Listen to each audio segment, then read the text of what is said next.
Cursed Clock Countdown Mystery. When I first moved into my new apartment, I was captivated by its vintage charm, especially the peculiar grandfather clock in the corner of the living room. It ticked backward, an intriguing quirk I initially found endearing. I assumed it was an old, malfunctioning relic, but as the days passed, I began to notice something unsettling. The clock seemed to be counting down, and with each tick, a sense of dread crept over me, whispering that it was leading up to a moment I needed to avoid at all costs.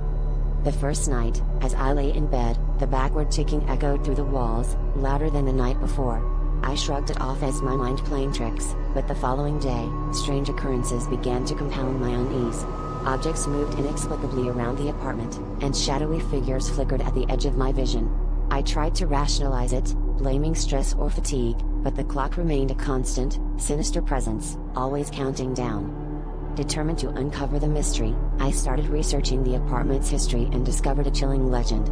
Decades ago, a resident had vanished under mysterious circumstances, right as the clock had struck zero. Locals whispered that the clock was cursed, a harbinger of doom for anyone who ignored its warnings.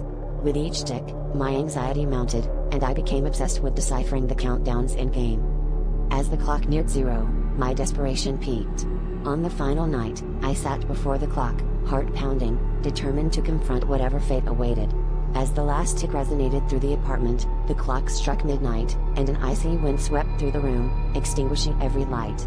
In the suffocating darkness, I felt an unseen force closing in, and as a chilling voice whispered my name, I realized the countdown had been to my own reckoning.